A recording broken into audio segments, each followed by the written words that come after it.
give you some examples on how to balance equations. I'm going to start off with this, which is going to be a combination reaction. We're going to take barium oxide and we're going to react it with sulfite to make barium sulfate. Again, this is a combination reaction. A plus B is going to give us AB. Now, how to do it? Well, again, our rule of thumb is we start with the biggest thing and the biggest thing. That is, we want to get the substance that has the most number of atoms, and we want to start, if possible, with the most numerous element in that. Barium oxide has 1 atom of barium and 1 atom of oxygen, total of just 2 atoms. This has SO3, it's got 3 oxygens, 1 sulfur, that's 4 atoms. But the barium sulfate has 1 barium, 1 sulfur, and 4 oxygen, total 6 atoms. And so we're going to start with barium sulfate, and we're going to start with the oxygens. So I have 4 oxygens here, and on this side I have 1 oxygen plus 3, and you know what? That's equal. And the next most numerous is the sulfur, and I've got 1 and 1. And then we have the barium, I've got 1 and 1. And so you don't actually have to do anything if you come across an equation like write already balanced, because it is. All right, now we'll try decomposition reaction. We're going to have potassium chlorate. Notice that I wrote the L as a loop so that we can tell what it is. That's a good habit to get into when you do these for chlorine. Don't write something that looks like an I, write something that's clearly a lowercase l. And this potassium is going to decompose into potassium chloride, an ionic compound, a salt, and atmospheric oxygen, which means it's going to basically become a solid and a gas. Okay. So 2 atoms for O2, 2 atoms for potassium chloride, but obviously 5 atoms here. And the most numerous thing is the oxygen, so we'll start with that. 3 oxygens here, and I've got 2 oxygens here. So when we have this situation where it is not equal, and we need to balance it, one's odd, one's even, we often say 3 into 2 won't go, and so we would cross multiply. The thing that's got 2 oxygens will multiply by 3. The thing that has 3 oxygens will multiply by 2. So we'll go like that, 3 and 2. Then as soon as we do that, the number of oxygens on both sides is 6. So the oxygens are balanced. Now on this side, we have 2 potassiums and we also have 2 chlorines, but we only have each on the product side. So obviously we need to put a 2 here, and the moment we do that, lo and behold, they are both balanced. And so that's how we would balance that decomposition reaction. Okay, so we're going to now do a single displacement, maybe do a couple of them. So copper chloride and elemental zinc, and they react to form elemental copper and zinc chloride. Well, copper chloride and zinc chloride, same number. Turns out zinc's a little bit heavier than copper, so I'll just start with that one. Or I could have started with either one, really. And we'll, of course, be balancing the chlorines because we have 2. And so we have 2 on that side, we have 2 on that side, and right now the chlorines are already balanced. All right, well, what about the zincs? Well, again, we've got 1 here, and we've got 1 that's balanced, and then, well, lo and behold, everything is actually already balanced. And so again, we would write already balanced. Well, we've already had one of those. Well, let's do another one. How about elemental aluminum reacts with stannous chloride, that's 1 tin and 2 chlorines together. It'll react to give us elemental tin and aluminum chloride. Okay, so clearly the one that's most numerous is aluminum chloride because I got a 1 aluminum, 3 chlorine. So we'll start with that one. And I've got 3 chlorines on this side, and I've got 2 on this side. 3 into 2 won't go. So we will cross multiply. We'll multiply the one that has 3 chlorines by 2. We'll multiply the one that has 2 chlorines by 3. And as soon as we do that, we have the right number of chlorines. All right, so our next thing is the aluminum, 2. And here I only have 1. So clearly I need to put a 2 in front of the aluminum, and now the aluminums are balanced as well. Last business, we have 110 SN on this side. And then we have 3 here, right? So again, pretty clearly what we need to do is we need to put a 3 here. The moment we do that, 3, and everything's balanced. And so this is a single displacement reaction because what's happening is the aluminums are replacing the tins in these ionic compounds.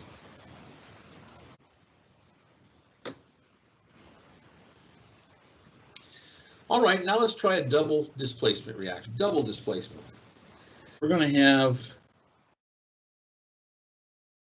aluminium hydroxide. The OH is called a hydroxide group. We're going to react it with nitric acid, HNO3. And, well, our product here is going to be water. Now, I could write this 2 ways. I could write H2O, but I'm just going to write HOH. That's the same thing. That's still water. And then we're going to have over here, we'll have aluminium nitrate. So this whole thing in parentheses is said nitrate group. And we have a little 3 on the outside here. Now that 3 has a consequence, which is that it means that the aluminum nitrate is the most luminous because there's actually 3 nitrogens and 3 times 3, 9 oxygens. So we're going to start with the oxygen, which could be a problem. We're going to have to find out. So I got 1 oxygen here for the water, plus 3 times 3, 9. So we have a total of 10 oxygens here. And, you know, I've got 3 oxygens on this side. And I've got 3 on this side. This is clearly not going to work. This is going to be a mess. We're going to have a 10, and we're going to have a 6. Now, instead of 2 into 3, we have 10 into 6. And I suppose we could cross multiply here. That is, I could put a 6 in front of the this side. But the problem is, oxygen term appears in every one of the substances. It appears in both reactants and both products. And that makes this particular kind of problem really hard to solve. So you know what we're going to do? We're just going to not balance the oxygen. We're going to go to the next numerous thing and see if we can get some traction with that. So we see we have 3 times 1, so there's going to be 3 nitrogens on this side, but on this side there's only 1. Seems like a lot easier to do, 3 and 1 instead of 6 and 10. So let's just put a 3 in front of here, and if we do that, then at least for the moment, the nitrogens are balanced. Maybe that's good. Okay, so how does that affect the balance here? Well, we have 3 times 3 plus 3. So now the oxygens are 12, and here they're still, here they're 10. So that's not balanced, so we can't use that yet. Okay. Well, let's try the hydrogens. To try the hydrogens, we're going to start on this side. Of course, we have just 2 hydrogens here. But on this side, we have 3 and 3. There's a total of 6 hydrogens on this side. Well, still aren't balanced. The nitrogens are balanced. I need to balance the hydrogens. I got 2 here. I got 6 there. Well, I can put a 3 in front of this. And if I do that, now my hydrogens are balanced. Well, let's go back to our problem with the oxygen. Let's see if the oxygens are balanced now. I got 3 times 3 is 9, plus 3 here. Oh, I got 12 oxygens there. And look, I got 3 times 3, 9, plus 3 here. So the oxygens are now balanced. Well, that's good. Well, what do I have to do now? Well, I just have to handle the aluminum, and there's already one of each. And so this is balanced, and this is. So on this particular one, we started with the oxygen. It was the most numerous, and that's our rule of thumb. We tend to start with the most numerous, but in this case, it was a mess because the oxygens appeared in more than one place on both sides. That makes it very difficult to balance. So we just skipped the oxygens, and we went to the nitrogens, and then we went to the hydrogens, and by the time we got done with the nitrogen, the hydrogens, the oxygens were okay. Aluminiums were 1-to-1, and that all worked out. Okay, so double displacement reaction, and this is an exception to our rule. Our rule didn't quite work, and we had to try something else. Okay, let's do another one, and this one also could be challenging. In this one, we're going to have calcium hydroxide, and it's going to react. Now, don't get mad at me, but you know, this is sometimes something that happens sometimes. Look at this. We have hydrogens in two separate places. This sometimes happens when you're trying to indicate a particular kind of formula that tells you something about the structure. And so don't get mad, but there's actually a total of 4. We'll have to keep track of that.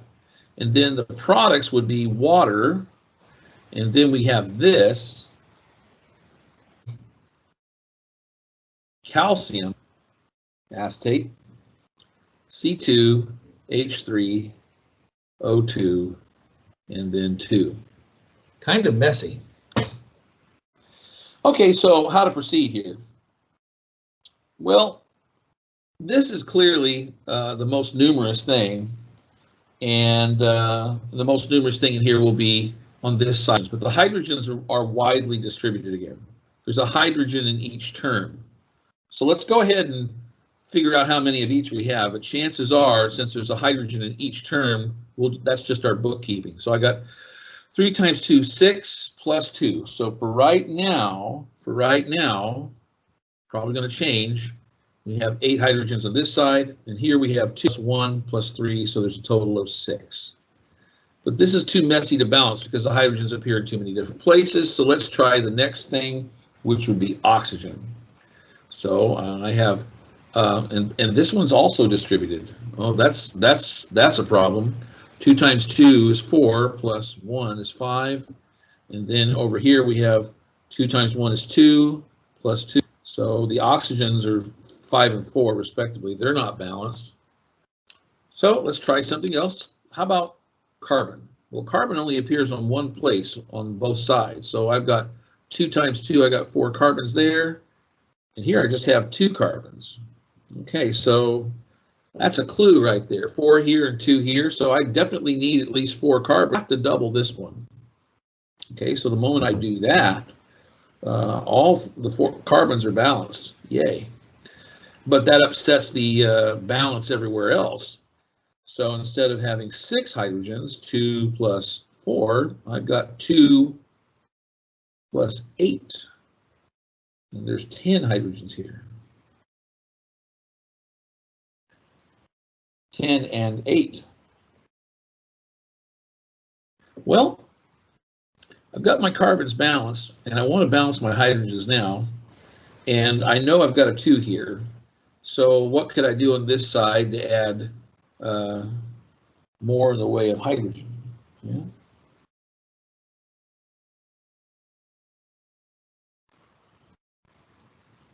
Let's count it again. 2 times 2, 10, 2 plus 6. So there's no getting around it. I can't balance them this way, so I need to increase the number of hydrogens on this side. So I'll go 2, and that will raise me 2 more, and so this becomes 10. And now the hydrogens are balanced. How does that affect the balance of the oxygens? Well, on this side I've got 4 plus 2, so there's now 6 oxygens here. And over here I've got 2 plus 2 times 2, which is also 6. And so now my oxygens and my hydrogens are all balanced. The only thing I got to balance now is just 1 of each. And so that is the answer.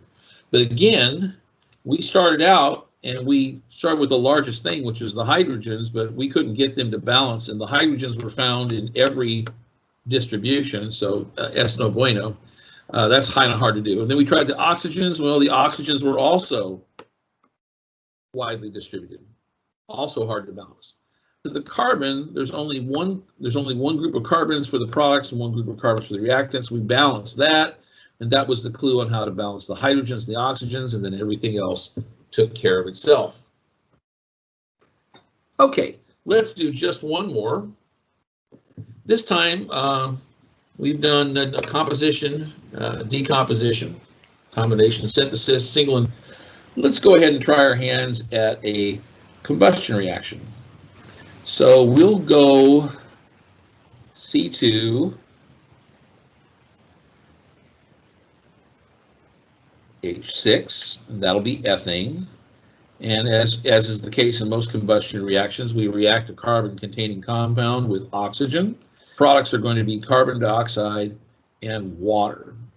And sometimes when we do one of these, it all works out, and other times, well, we have to fiddle with it because we end up with a fractional term.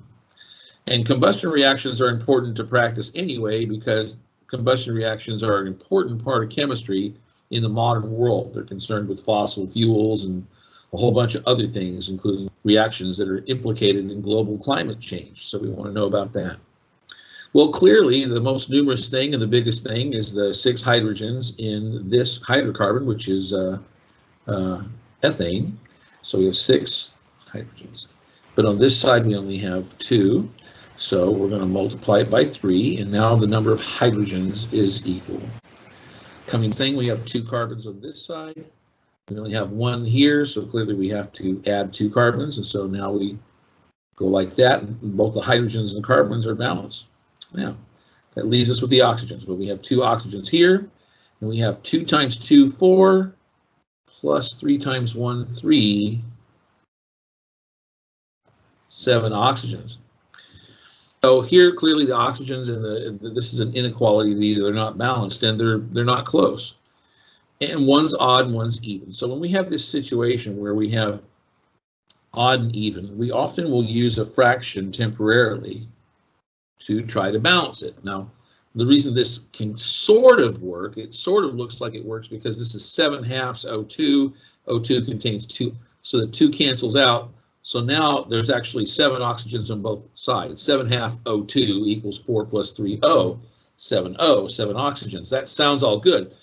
So, but the problem with this result, which satisfies the math, the problem with this result is that it's physically unrealistic because there's not actually such a thing as 1/2 of an O2. An oxygen by itself is that, but O2 is this. It's 2 oxygens stuck together. So if we try to have 1/2 of an O2, it's not really 1/2 of an O2, it's just O. So how are we going to deal with that? Well, we just need to get everything into a whole number. So we're going to take this number 7/2, so we're just going to multiply it by 2 to turn it into 7. Now if we do that, that means the total number of oxygens here will be 14. And we have an inequality. But I'm getting ahead of myself because if I have to multiply the 7/2 by 2, I have to do that to everything else. Because when it was 7/2, thing was balanced, it just wasn't realistic. So we're turning it now into a realistic number by turning the 7/2 into 7 by multiplying by 2. But whatever I do to the oxygen, I got to do it to everything else. So the ethane instead of 1 is 2. The carbon dioxides instead of 2 become 4. And the waters instead of 3 becomes 6. And now we have to rebalance everything. 6 times 2 is the hydrogens. 2 times 6 is the hydrogens, 12. And 4 times this and 4 times that, balanced. And 7 times 2 is 14 oxygens. And 7 times 2, or rather 4 times 2 is 8. 6 times 1 is 6. Instead of 4 plus 3, 6 equals 14 oxygens, and now the whole thing is balanced. So that's a problem that will sometimes crop up in combustion reactions, which is that you have to use a fractional term temporarily to even out the total number of atoms that are involved, but then to make it realistic, for a diatomic molecule like O2, then you have to, by 2 or 3, some other whole number in order to get everything else into units of whole numbers. Okay, and that is a good survey of the kind of equations we might need to balance in this course.